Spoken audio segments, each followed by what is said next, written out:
कैसे हो भाई लोग। क्या आपने कभी सोचा है कि GTA 6 का पूरा मैप हमें क्यों नहीं दिखाया गया है, खासकर नक्शे के ऊपर वाला हिस्से नॉर्थ साइड की कोई जानकारी नहीं है। क्या रॉकस्टार गेम्स कुछ छुपा रहा है? क्या हो अगर गेम में वाइस सिटी के अलावा और एक स्टेट हो या फिर एक और कंट्री, और क्या ये सब कुछ धीरे धीरे स्टोरी में सामने आने वाला है? आज की इस आसान कहानी में हम जानेंगे कुछ ऐसी बातें जो शायद रॉकस्टार नहीं चाहता कि हमें पता चले। GTA 6 का नक्शा जब इंटरनेट पर लीक हुआ था तो बहुत सारे फैंस ने मिलकर उसका एक पूरा नक्शा बनाया। उस नक्शे को GTA 6 मैपिंग प्रोजेक्ट कहते हैं, पर उस नक्शे के उत्तरी हिस्से नॉर्थ साइड की जानकारी बहुत कम है। कुछ लोग कहते हैं कि GTA 6 बस एक बड़ा आइलैंड होगा, कुछ कहते हैं कि ये असली मेनलैंड से जुड़ा होगा। पर सच क्या है? रॉकस्टार अभी तक इस बातों को छुपा रहा है। GTA की पुरानी गेम्स जैसे GTA 3, वाइस सिटी, GTA 4 और GTA 5 ये सभी आइलैंड पर बनी थी, पर रॉकस्टार ने RDR 2 में हमें एक बड़ी जमीन लैंडमार्क्स दी थी। इसका मतलब ये भी हो सकता है कि GTA 6 में रॉकस्टार एक ऐसा नक्शा बना रहा हो जो नया हो, बड़ा हो और आने वाले समय में बढ़ाया भी जा सके। लीक हुई तस्वीरों में कुछ गाड़ियों की लाइसेंस प्लेट पर ग्लोरियाना लिखा था।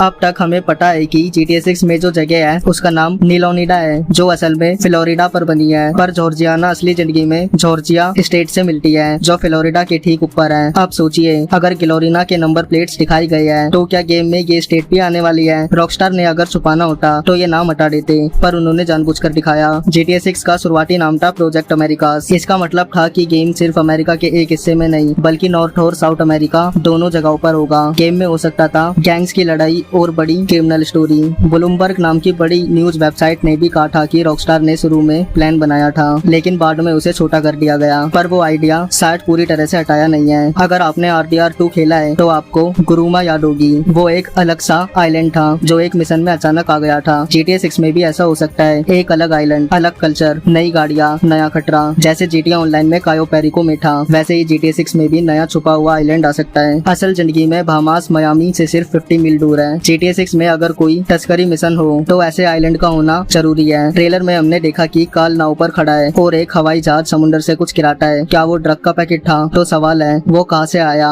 और कहाँ जा रहा था? शायद एक ऐसा मिशन होगा जहाँ हम तेज नाव या हवाई जहाज से उस जगह पर जाएंगे या फिर क्रैश होकर वहीं फंस जाएंगे। रॉकस्टार को मिस्ट्री बहुत पसंद है। GTA 5 में हमें एलियंस, UFO, गोस्ट, माउंट चिलियार्ड्स की पजल सब कुछ मिला। अब GTA 6 में अगर बरमुडा ट्रायंगल जैसा कुछ हो तो क्या वो चौंकाने वाला होगा? समुद्र में तूफान, गायब होते जहाज और गड़बड़ी रेडियो आवाजें, ये सब गेम को और मजेदार बना देगी। फ्लोरिडा में एक जगह है कैप कैनेवल जहाँ से रॉकेट उड़ते हैं। GTA 6 में भी एक स्पेस एजेंसी होने की बात लीक में सामने आई थी जिसका नाम था सारा। लीक हुई फाइल्स में लिखा था फेल हुआ लॉन्च, टूटे हुए रॉकेट पार्ट्स। अब सोचिए, गेम में एक ऐसी जगह हो जहाँ हम चोरी कर सके, मिशन पूरा कर सके, लॉन्च को बर्बाद कर सके। ये सब रॉकस्टार की स्टाइल है। GTA 5 में हमें सीवर, टनल्स और पानी के नीचे स्कूबा डाइविंग जैसे फीचर मिलते थे। GTA 6 में भी रॉकस्टार कुछ ऐसा बड़ा कर सकता है। सीवर के पीछे मगरमच्छ, एक पुरानी बंड लेक जो अब डरावनी लगती हो, एक बहुत बड़ा सी मॉन्स्टर। जो खिलाड़ी गेम में खोज करेंगे उन्हें ये सब मिलेगा, जैसे माउंट चिलियार्ड की मिस्ट्री। कुछ और जगह है जिनके बारे में फैंस ने बात की है। एक समुंदर में जेल, एक सीक्रेट बिलियनियर विला, गेट के पीछे छुपा धनी लोगों का शहर और अंडर वाटर UFO बेस भी। तो दोस्तों, अब आप समझ सकते हो कि GTA 6 सिर्फ एक गेम ही नहीं, एक दुनिया बनने वाला है जिसमें हर कोना, हर हिस्सा एक मिस्ट्री से भरा है। अगर रॉकस्टार कुछ छुपा रहा है तो हमें उसे खोजने में मजा आएगा। अगर आप ऐसे ही वीडियो देखना चाहते हैं तो चैनल को सब्सक्राइब जरूर कर लेना और वीडियो को लाइक करना और बेल आइकन भी दबाना। मिलता हूँ आपसे अगली वीडियो में।